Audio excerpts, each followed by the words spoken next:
Iya nggih sampun no, udah wangi, udah Blong. harum, wis mebleng-mebleng. Sebenarnya aku mau ke sana Mbak, tapi waktunya nggak besok-besok lagi aja lah. Oh, piye? Nggak nuntut kayak sampai ada ini pekerjaan. Iya, aku Mbak Ini Buse. aku mau tanya, iki masalah job yang kemarin itu kan di majikan nginter mini. Terus masalah yang yang masalahku yang di luar belum kelar. Dan majikan kan sempat bilang mau booking, tapi belum ada surat datang gitu loh. Lah ini kan sekarang aku ada yang nawarin, dia itu mau tanda tangan, katanya tanya kamu udah ada majikan belum gitu, tapi dia belum tahu kalau aku di interminit gitu loh. Terus dia ngomongnya mau ini kalau kamu mau aku mau tanda tangan gitu loh. Lah ini masalahnya kalau misalkan aku ngomong sama dia, aku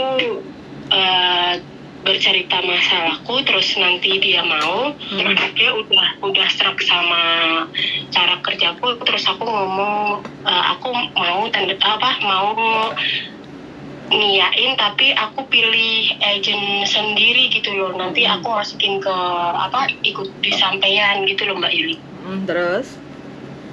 Terus masalahnya itu nanti gimana, kan majikanku itu udah bilang kalau di blacklist katanya, dia mau nge-blacklist gitu. Blacklist itu kan nanti sampean dapat surat pastinya. Nah surat itu yang benar-benar sampean blacklist atau tidak kayak gitu. Nah terus waktu di blacklist itu kan sampean dikasih tahu, terus sampean tanya ini blacklistnya berapa lama kayak gitu kan. Terus habis itu saya masih bisa proses lagi untuk cari kerja di Hongkong enggak, karena saya masih mau kerja kayak gitu.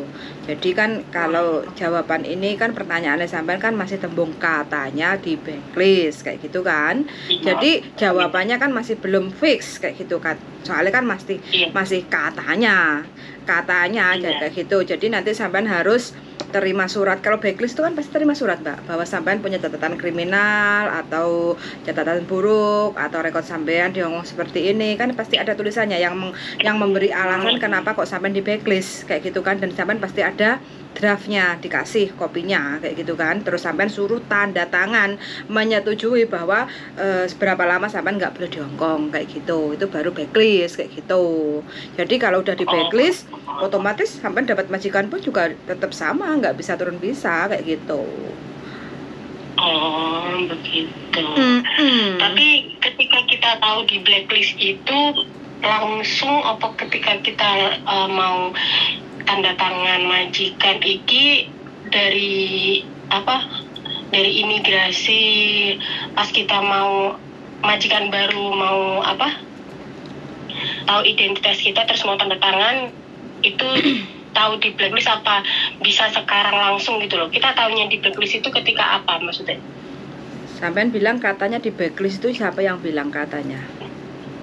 Itu dari agenku yang kemarin ini sama majikanku, dia bilang ini kamu udah di blacklist, katanya gitu. Terus kan aku bilang kalau aku di blacklist, terus itu surat intermini juga nggak dikasih. Terus aku suruh tanda tangan, aku disuruh ganti uang $300, uang katanya aku ngerusakin sepatu, sama uang terakhir gaji 10 hari, dia ngasihnya cuma 9 hari toh itu. Berarti yang bilang katanya di blacklist itu adalah mantan agent dan mantan majikan gitu. Iya. Oke. Iya. Terus habis itu sekarang sampean masih punya urusan di labor, benar? Bukan di labor, yang aku urusan sama kantor polisi itu kan nggak ada urusannya sama majikan, itu beda urusan di luar maksudnya. Oh nggak ada urusan sama majikan. Tapi yang urusan di luar itu malah fine aja. Yang bikin bingung nih yang di majikan ini, dia katanya dia udah bilang ngepoking tapi nggak ada surat. Terus dia ngomong blacklist juga nggak ada surat. Terus surat sembarang kalir itu sama sekali aku belum pegang gitu loh. Surat interminit pun aja aku nggak pegang. Terus aku minta di agensi yang kemarin aku tanda tangan itu suratnya mana, dia ngomongnya semua di bawah majikanmu gitu. Oke, berarti sekarang status sampean kan masih abu-abu antara bisa proses atau tidak, kayak gitu kan? Nah, iya. Oke, kalau pertanyaannya seperti itu ya dicoba, tapi sampean harus jujur sama majikan yang baru, kayak gitu. Ada kemungkinan visaku bisa turun, ada kemungkinan tidak, kayak gitu, ya kan? Konsekuensinya karena sampean numpang proses di agen baru, konsekuensinya nanti kan otomatis agen baru kan melakukan proses untuk pembayaran, kayak gitu kan. Nah di awal akad di awal itu harus dikasih tahu, karena rekod itu kan tergantung imigrasi nurunin visa itu kan tergantung di rekod sampean dan rekod majikan, kayak gitu kan. Nah kalau majikan tidak ada masalah, syaratnya sudah lengkap, tidak ada persoalan untuk ngambil pembantu. Nah rekod sampean bagaimana? Nah otomatis kalau memang sampean ada cacat rekod, otomatis cacat rekodnya masih bisa dibetulin nggak, kayak gitu kan. Nah otomatis kalau memang benar-benar di refuse atau visanya tidak diturunkan sama petugas imigrasi karena tidak qualified, karena sampean punya masalah yang mungkin pencemaran nama baik atau apa, kita nggak tahu ya, kayak gitu kan. Otomatis konsekuensinya sama majikan baru harus siap menerima, dan untuk prosesnya itu kan otomatis akan dipotong berapa persennya, kayak gitu. Jadi uang tidak bisa kembali total, kayak gitu. Atau bayar separuh dulu, itu kan hanya di akad depan, kayak gitu kan.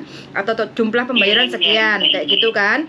Nah kita kan hanya mencoba, kayak gitu kan. Jadi bayarnya sekian, bayar separuh dulu, nanti visa kalau udah turun baru pelunasan, kayak gitu. Itu kan juga bisa. Itu kira-kira berapa Mbak Ili? Apa? Proses bayar? Tiap agent beda-beda Mbak. Kan aku ini kan karena kenalnya sama sampean kan, nanti misalkan ini kan langsung aku masukkan ke sampean, rekomen ke sampean. Tapi resiko sampean harus siap ya, kalau seandainya di review bisa nggak bisa turun, sampean kan dikasih amplop merah, kayak gitu kan. Sampean harus keluar Hongkong, entah itu pulang ke Indonesia atau entah itu sampean ke Makau, kayak gitu kan. Dan majikan juga harus konsekuen, kalau seandainya visa nggak bisa turun, otomatis kan itu kan pembayarannya kan pasti ada pemotongan proses di awal, kayak gitu kan. Itu jadi nanti saya harus tanya, negosiasi dulu sama agent, kalau numpang proses itu nanti bayarnya berapa, kayak gitu kan, gitu. Dan sampean harus bawa semua surat-surat yang dari kepolisian, kayak gitu. Terus sampean extend visanya sampai kapan? Tanggal 10 bulan besok. 10 hari berarti lagi, 10 hari lagi, 10 Juli. Oke. Terus sampean extend visa itu untuk kejelasannya untuk masalah sampean yang di luar, bukan karena majikan yang kemarin. Iya.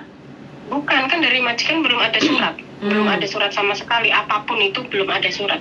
Nggak ada pemutusan kontrak, nggak ada tiket? Nggak ada sama sekali. Gitu.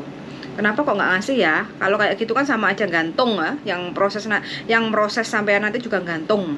Dan kalau seandainya nanti tanggal 10 Juli itu sampean kira-kira prosesnya selesai atau masih extend lagi?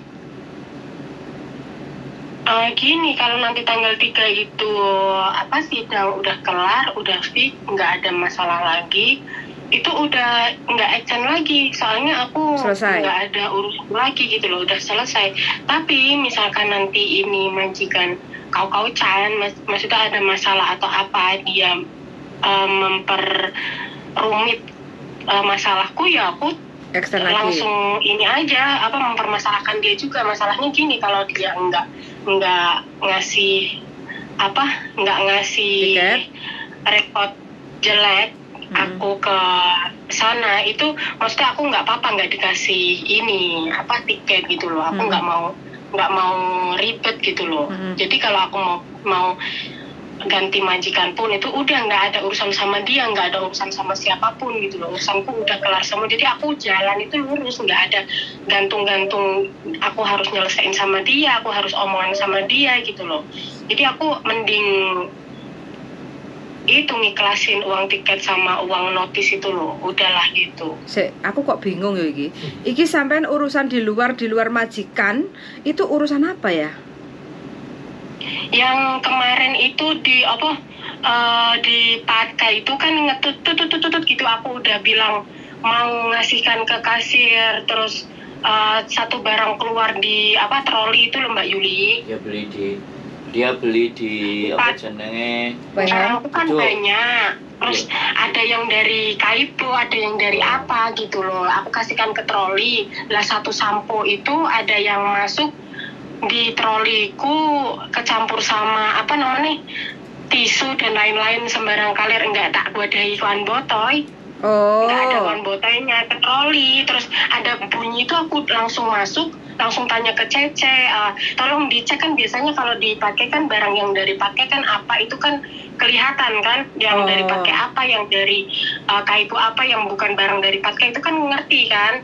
Lah itu ada Cece yang satunya di dalam itu langsung keluar, langsung aku nggak dikasihkan ke kasir, langsung dikasihkan ke polisi?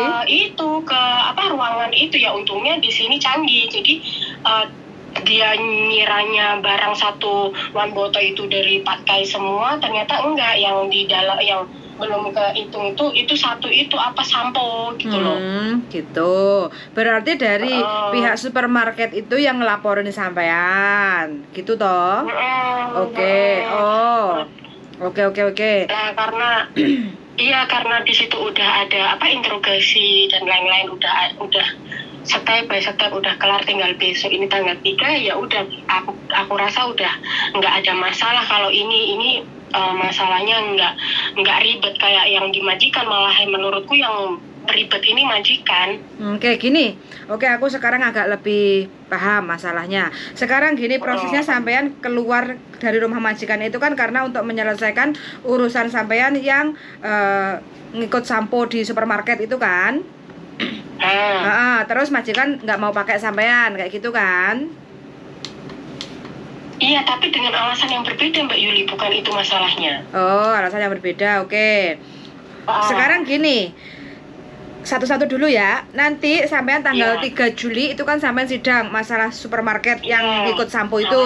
Nah, hasil sidang itu sampean nanti harus tanya jelas keputusan sidangnya kan pasti sudah ketok palu tuh. Nah, itu sampean tanya, kalau aku nanti mau proses majikan baru itu apakah masih bisa? Bisanya bisa turun apa enggak, pengaruh atau tidak, kayak gitu ya. Iya. Oke. Nah, itu yang pertama. Jadi kan jawabannya kan nanti sampean tahu dari waktu sampean ketok palu, karena kan ini masuk catatan kriminal kayak gitu kan. Iya.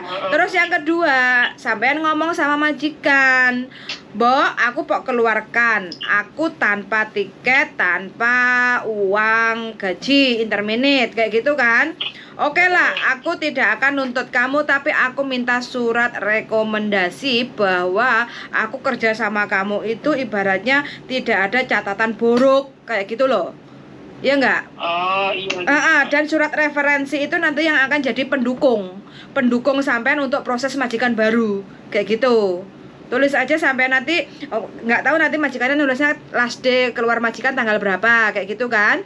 Itu pembantuku kerja sama aku berapa lama, kayak gitu kan. Dan dia bertanggung jawab masalah pekerjaan, jaga anakku, kayak gitu kan. Dan dia termasuk pembantu yang bisa untuk kerja di Hong Kong, kayak gitu, ya kan. Nah, itu surat referensi catatan baru baik itu nanti sampean harus simpan, kayak gitu. Jadi nanti bisa dilampirkan di proses dengan majikan baru, kayak gitu. Terus nanti tinggal nunggu jawabannya nanti tanggal 3 waktu sampean sidang itu hasil akhir. Sampean kan nanti ada surat-surat tuh. Nah, itu sampean harus simpan juga. Sampean simpan kayak gitu kan. Terus sebelum sampean keluar dari sidang itu sampean tanyakan, "Aku masih mau kerja di Hong Kong. Apakah saya bisa? Kalau saya dapat majikan, proses, apakah saya bisa turun visa?" Sampean harus tanya kayak gitu ya. Karena itu jawabannya hanya di petugas-petugas imigrasi, kayak gitu. Oh iya. Kayak gitu. Itu jadi proses sampean di sini kan intinya kan masih abu-abu. Jadi nanti antara bisa atau tidak ya dicoba. Makanya sampean harus jujur sama majikan yang baru. Terus habis itu waktu proses otomatis kan melakukan pembayaran. Jadi masalah bayarnya berapa nanti aku harus tanya dulu sama agent. Kalau kasus seperti ini bawa majikan sendiri, nanti bayarnya berapa kayak gitu, sistem pembayarannya bagaimana kayak gitu tuh Mbak.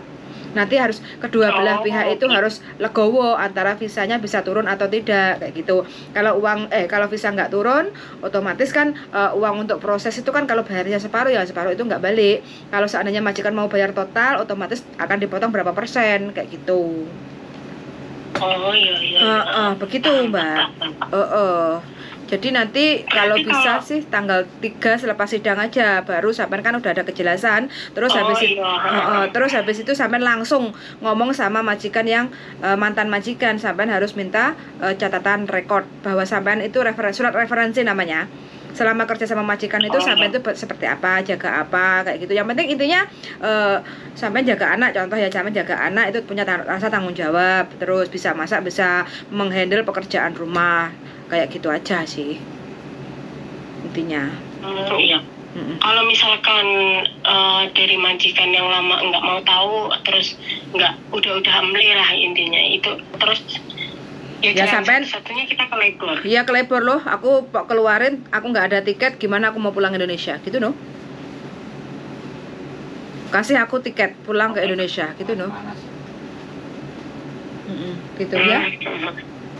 Oke, berarti nanti aku nunggu tanggal 3, nanti tanggal 3 gimana? Maksudnya nanti kan dari tanggal 3 itu kan masih ada sisa-sisa waktu sebentar tuh. Iya, masih ada 1 minggu, 7 hari.